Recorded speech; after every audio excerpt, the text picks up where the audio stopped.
Well, as Suzanne mentioned, I'm the new city engineer in Fort Atkinson. I took the position last July.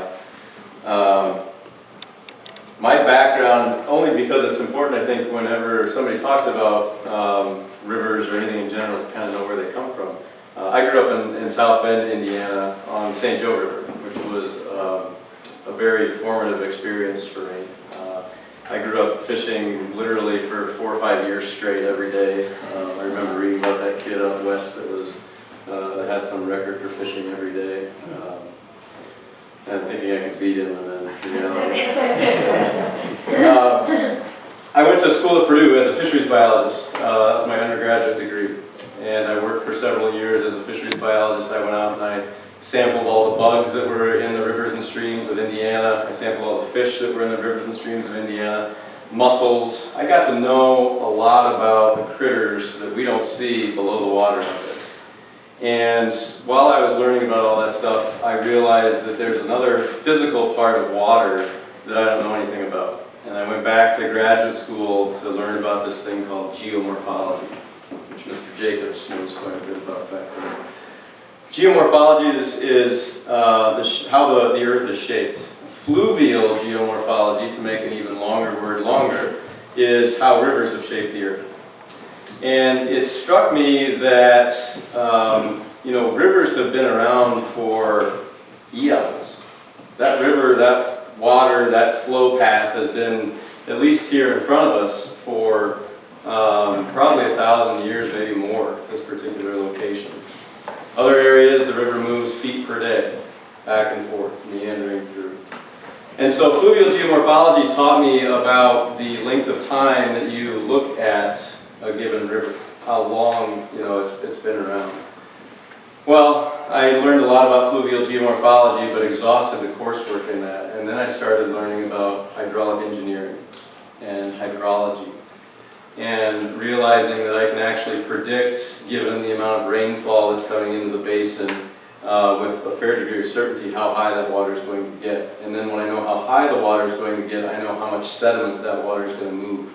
And if I know how much sediment the water is going to move, then I can begin to understand how that water is going to shape things, how that water is going to affect the homes that live along the banks of the river, how that water is going to have an impact on fish habitat and mussels. I brought mussels into the engineering lab. So you can imagine, these guys seeing me in the engineering lab playing around with mussels and running velocity, water against mussels to find out how long it took before these things just start tumbling down the river. Because they live out there. There's thousands of mussels right out there in front of us that we don't see right now. And a big flood comes through and all those things get up. They're picked up physically and they just get washed around. And so how does a critter like that live in that environment? So my background is very diverse.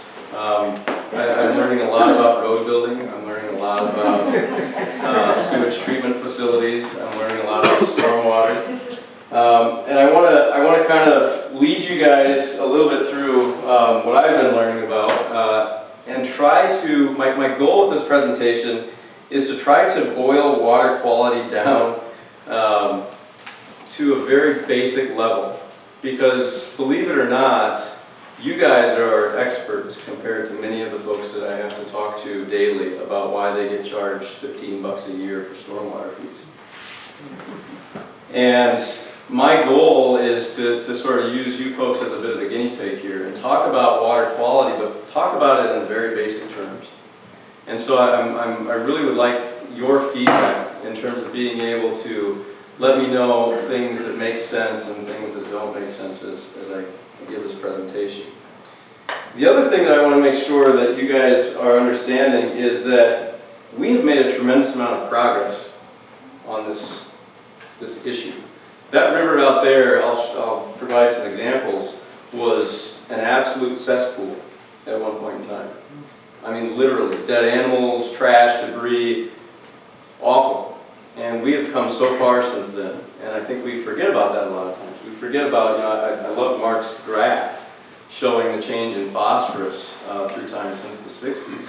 But oftentimes we just hear doom and gloom about, this isn't working out right, the river's polluted, we're not going to swim in it. That river's actually fairly clean.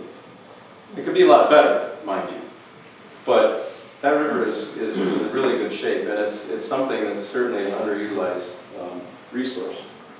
So we're going to go back through time a little bit and understand the progress to get us to this point where we're at today. 14,000 years ago. Mr. Jacobs, I looked at that old Allen Creek report to sort of understand this, so point out any deficiencies. We had a mile of ice on top of us, right here, thereabouts. It was melting, it was retreating, it was moving north. And this wasn't the first time ice had covered this landscape, it had happened a number of times. The river basically formed from the melting of the ice. If I had to give the water quality a number on a 1 to 10 scale, and this is where we're trying to boil it down to very elementary terms, 10 being the best and 1 being the worst, I would give the water quality of the Rock River about 5. There were no humans around at the time, maybe a few roving bands of nomads in the area. The water didn't have a whole lot of critters in it, too cold, too turbid. The river itself stretched for a much wider width than what we have today, probably over towards Hackbarth Road to the south, and as far north maybe as the Horde Farm. Much larger drainage, much more water coming down through it. So water quality at that time, if you think about water quality as sort of being a blend of both the human aspects of what we want a river to do, the chemical aspects, in terms of how much pollution or nutrients or whatever you want to call it is in there, and then the ecological aspect of it, how well is it sustaining all the critters that live there. The water quality at that point in time was probably not that great. So fast forward 14,000 years ago to 1 to 2,000 years ago. And this is where we get into the woodland Indian time period. And a lot of people up here know about that because we've got these wonderful mounds that have been built by those folks. So 1 to 2,000 years ago, the river, as I said, behind you, was in roughly the same location as it is. The discharge, the amount of water that was in the river, probably pretty darn close to what we see today. Not a whole lot of difference there. We had trees lining both banks, big trees, maples and big ash trees and things of that nature. We had an amazing marsh in the Koshkalan Lake area downstream that attracted people from all around as a hunting and fishing and gathering place. In fact, it was so important, all of the water that we have now coming in on that north bank down near Pearson's Marina down there, and in those areas they put in an intaglio down there. The natives did, because it symbolized such an important source of fresh water for them. That's the same water that I run into in Koshkalan Estates bubbling out of the drain. Because we put a housing development in an area that may not have been the smartest place to put a housing development. There weren't a lot of trees in the river, right? These big trees on the bank, but you hear, if you read about the old explorers, about how they couldn't even navigate the rivers because the log jams were so big, but that's not the case on the Rock River. The trees were too small compared to the width of the river. So maybe down near the mouth of the river at Lake Koshkalan, you had some log jams, habitat, sort of log jams. You had wild rice aplenty, you had celery, you had all these great things that created almost an Eden of sorts for the local population to thrive. Water quality at that time, 10. Okay. Population of humans at the time, I have no idea. You can read a number of books out there these days that say the population of natives during that period is probably underestimated considerably. And certainly in this kind of an environment where food was very plentiful, there may have been thousands of natives in this area. The 1600s to the late 1700s. The population at that time, we know, was largely composed of Potawatomi Indians. The woodland Indians moved off, or something happened to them, I don't know what. That's a large lecture for another story, or another time, I'm sure. But the woodlands that Indians left are more what we would consider to be the modern Native Americans, I guess, that we've come to know inhabited this area. And at that time, the same sort of conditions persisted. Except the funny thing happened in 1634, we had our first European visitor to the area, Jean Nicolet. He came down the Wisconsin River, I think. But many of the French were not far behind. They were coming down the Rock River and trying to make their way to the Mississippi River. And that was a big turning point in the water quality of our river. Because Europeans came in with a much different view of what a river should be doing than the natives. Not a good view or a bad view, just a much different way to utilize the waterway. Water quality at that time, still a 10. Okay, no change in respect to how the river was functioning at that time. Late 1700s, early 1800s, so about 100 years later, we see mass expansion of Europeans into the area. Okay. The population of Fort Atkinson at that time, we don't know. We know that there were a good number of Europeans in this area. Fort Atkinson itself came to be a city in the early 1830s. But there's a lot of anecdotal evidence that supports a very high population of Europeans as well as Native Americans in the area. The European settlement begins in earnest in the early 1800s, that 1830 time period. We started clearing the land. We started planting. Okay? Getting back to stormwater and getting back to phosphorus and suspended solids, when I take those big trees or those prairies or those, established vegetation communities and I remove them from the landscape and I open up that landscape, the bare earth, to the rainfall, suddenly I see a lot of phosphorus and suspended solids come in to the river. Okay? Dirty water is what it is. This is probably the last time, somewhere in this period of time, 1830s to 1860s, where the Rock River was as clear as a bell. And if you don't believe me it's as clear as a bell, come out in the wintertime when I put an ice hole out here and fish for walleye, and you can see 10 or 12 feet down. It's amazing. So that's about the last time where we had a river that was clean by 99% of the standards of everybody that's not in this room. Right? Clean is clear. We go up north and hang out in the rivers because they're clear. Water quality? Who knows? What's that about? River's dirty. I can't see in it. With European settlement and that disturbance, we had roads built. We had homes go up. We had early industry start to develop. But the scale was so small that it really had little impact on this big river that we had. But it started. It had begun. In the 1840s, the population of Fort Atkinson here was about 300 people. Probably more natives around than Europeans at that time, would be my guess. This is when we begin to utilize the river as a resource. You guys have probably all heard about Increase Lapham. He was a civil engineer and surveyor that came through. He tried to connect the Rock River with the Great Lakes drainage through a canal system at one time. He surveyed the river with depths all the way up through and north of Watertown for steamboat traffic. We built a dam at Watertown in 1837 and another one at Jefferson. The idea of a dam on this river from a fish's standpoint is the equivalent to you and I putting on an ankle brace and not being allowed to leave our home. I heard a guy describe it one time as death by 1,000 cuts. We have 197 dams in the Rock River Basin, give or take. I know a few have come out. But imagine a fish that used to be able to move from Lake Koshkonong all the way up to Jefferson and beyond as part of an annual migration, or just because they simply wanted to see what was around the next bend, suddenly can't do that. And then you throw in the fact that water quality changes in a certain segment of river, and the fish population gets hit. Maybe there's a spill, maybe something awful happens in that section of river. You can't repopulate quite as well, can you? Because there's no other critters around. So dams coming into the river in the 1840s was a big hit. We also got industry All right, we started to get the tanning industry come on board.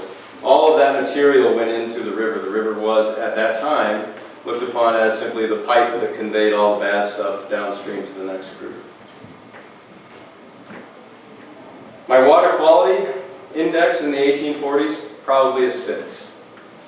We're still at a scale that's still, fairly small. 300 folks. We had establishments in Jefferson and Watertown upstream. We were making an impact, but the scale was so small that we probably weren't seeing huge changes in the river yet. 1890s, 1900s, population of about 3,000 people in Fort Atkinson. Carp are entered into the system in 1870. Carp, by themselves, could probably turn the river dark and brown, regardless of how nice the water quality is. It was an absolutely decimating occurrence for Lake Koshkonong. All the wild rice was gone, all of the native vegetation that used to come up within the Lake Koshkonong area was wiped out by carp. Carp root in the mud. They're essentially like pigs in the water, and they just wiped it out. The U.S. Fish and Wildlife Service realized too late what they had done. They banned, imports of carp and stocking of carp, which only 30 years earlier they had done wholesale throughout the country, but the damage was already done. We started actively removing carp from Lake Koshkonong in the early 1900s because the duck hunting went to pot. There's nothing for the ducks to eat anymore. All of the water is plumbed to the river in the 1900s. Everything. So you have something that you want to get rid of in the house, you boiled some broths and you got the leftover water, you throw it out in the street in the gutter. All of the water that falls from the sky hits all of those unpaved streets, unpaved roads, and all of that flows into Fort Atkinson. All the horse manure, into the Rock River. All the horse manure, all of the human waste, the trash, all of that stuff, in it comes. In 1906, the following was listed in the Jefferson County Union, the Daily Union as we know it, as Amy knows well. The blue Danube would look pretty gray if the water of the Rock River were turned into it. What should be a beautiful stream is polluted with refuse in many places as it runs through the city. The practice of merchants adjoining the river of throwing all their rubbish into it is a bad one. Recently, the man that cleaned out one of the blocks after papering threw all the refuse into the river, making it look like a sewer for a quarter of a mile. It is very offensive to people who appreciate the river for its beauty to see such desecration going on. Water quality, 2. 1930, the Indian Ford Dam was constructed at the outlet of Lake Koshkonong, raising the lake levels up. Again, cutting off that supply of fish from downstream. We used to have sturgeon in the Rock River. You guys realize that? Still do in some of the lower reaches, but not up in this area. The WPA came into being, which was a major source of infrastructure improvements. We started to get sewers in the city. Okay, so we're moving in the right direction. We have our first sewage treatment plant in the city of Fort Atkinson in the 1920s. We have some roads that are being paved. Now, the pavement practices at that time may have been more detrimental than helpful. But we were getting things paved. That sediment that was free, that was sitting out in the roads, that was washed in with all the stormwater, was suddenly cut off because we had paved the roads. Agriculture, in 1935, the NRCS is formed and has a huge impact on farming practices. So in the 1930s, we had humongous swaths of Jefferson County, as Mark showed, changed into agricultural lands, but we'd had no idea about what to do in terms of managing that valuable topsoil, keeping it on the fields. A good solid rain event in the springtime on bare fields, I can't imagine what the suspended solids in the river were like. And they're still there. You can walk along the edge of the water and you can stir up, just with your foot, that layer of muck, everybody calls it, right? That's the stuff that came off the farm fields. And it came off the farm fields decades ago. It's still working its way through the river. Water quality at the time, 3. We moved up 1. Because our sewage now is not going into the river. So I gave us some points in the right direction on that.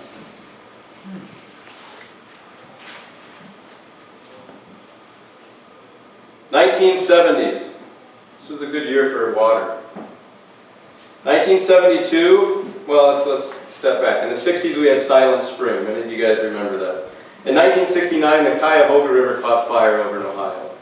That was a watershed moment, frankly, for environmental efforts.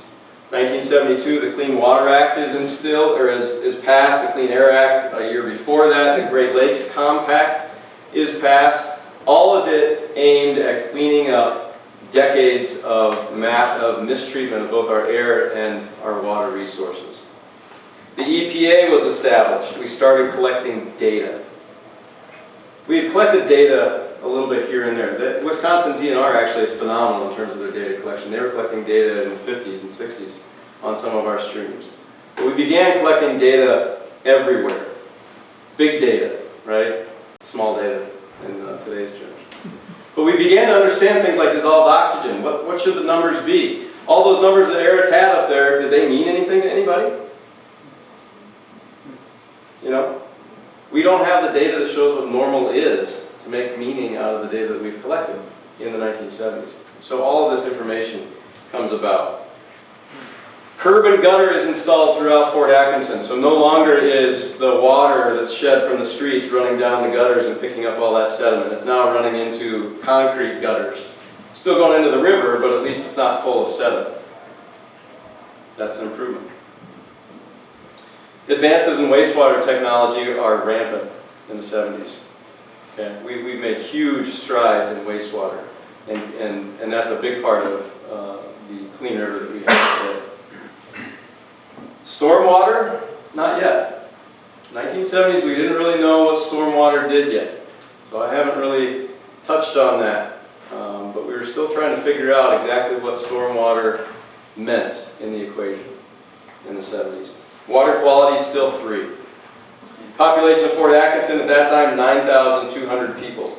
So you're beginning to see the scale that I mentioned earlier of impacts. Now we're starting to get to a point where we're making an impact in a positive way and a negative way. In the 1980s, restoration is born. People started realizing that they can change what they see on the river. Wetland restoration came into being. Dams were removed for the first time in the 1980s, something that continues to this day. Consulting firms, one of which I used to work for, went around the country building trout streams for people, turning drainage ditches out west into these beautiful trout streams that ranchers could fish. Restoration became an industry in the 1980s. We began to look at water chemistry in a lot of detail in the 80s. That data that we've been collecting for the last decade started to come up, and we started to understand what the interplay was with phosphorus and nitrogen and dissolved oxygen and suspended solids and conductivity, because everybody was required to collect it. That's what the Clean Water Act did. It said every state needs to report every year to us on the quality of the waters in their state. So Mark and his predecessors in the 1970s were sending the list of impaired waters to the federal EPA at that time. And we're still doing that data collection today, and it's paying big dividends for us. Population of Fort Atkinson in the 1980s, 9,800 people. Around the year 2000, in the early to mid-90s, stormwater and municipalities came together. We started to realize the impact that stormwater was having on our water quality. It came down to 2 things. It was the volume of water, and it was the quality of the water. We began to realize that when you pave huge areas of Fort Atkinson, that the time it takes the water to get into the river is cut to seconds in some instances. So whereas that water used to fall on grass or areas that were highly infiltrated and go down and percolate into the groundwater or run off through a series of little basins and sort of get cleaned by the time it got to the river, we realized that adding all of that water was not a good thing for the river. It picks up pollutants along the way. So we started looking at municipalities first and cracking down and saying, you guys got to figure out what to do with your stormwater. We had regulations go into place. We had requirements set up for development. If you're disturbing more than an acre of ground, suddenly you have to have construction, erosion control, silt fence. You have to have a plan to put down straw immediately after you open up that bare ground so that we don't get all the runoff of that nasty soil, soil-filled water that goes into the storm sewer, and every storm sewer in the city of Fort Atkinson drains directly into the Rock River. That's how quick it happens. So we had some major improvements. Now the guy that was in my position in the year 2000, he didn't know what to do. Because suddenly we had all of these requirements come down for infrastructure, as Mark pointed out, that we had developed over almost a century. I can't get rid of stormwater when it's in pipes buried 4 or 5 feet under all the roads. Do you know how much money it costs me to open up a road and take that stormwater and route it somewhere else? Stormwater utility. We need to start charging the residents because we've got to comply with the regulations that are handed down at the state level. So we charge $15 a month, or $15 a year I think it is, for the stormwater utility fees. And that gives me the source of money to make improvements in stormwater in the city of Fort Atkinson. Water quality at the time, in the year 2000, 5, I would say. We're trending up. Dam removals, as I mentioned, hit a high point in Wisconsin with all the removals on the Baraboo River. We're seeing a lot of communities looking at these dams, realizing they served their purpose. They created the energy they needed at the time, they created the power, whatever it was, and now we don't need them anymore. And we're just going to have to get rid of them. We can't spend hundreds of thousands of dollars every 50 to 75 years updating a relic piece of infrastructure that we don't use any longer. We have the same issue with all these WPA walls out here. These things are all approaching 100 years old. And they're falling apart. And they're falling apart. And people call me and say, when are you going to fix them? Why do I want to fix a 100-year-old wall that I don't need anymore? Right? I don't have the money for that. So these infrastructure pieces that we have to start thinking differently about them. We have to leave WPA walls where we want WPA walls, and where we don't need them anymore, we take them out, we put in a slope bank, we plant some vegetation down there, we return it back to a native riverbank. That I don't have to fix again. So there's a lot of things that come up, I guess, in terms of stormwater and infrastructure that we have to deal with. In 2000, the TMDL movement really took hold. I don't know if that's fair to say or not.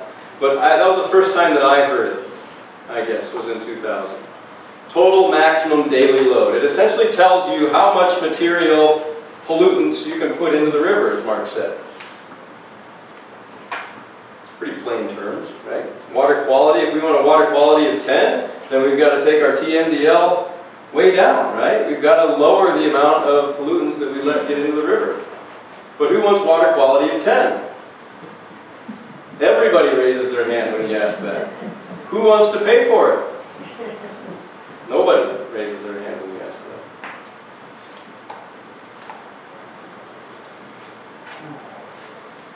Today, I'll round it out here. Today we've got a lot of good stuff going on. The city of Fort Atkinson just recently purchased the Larson Lagoon property. It's a huge wetland property. It's next to, it's kind of next to Space Saver, and it abuts the Jones Farm area. It's an old floodplain wetland that was used to dump a lot of onion waste from McCain's and some of the previous food facilities.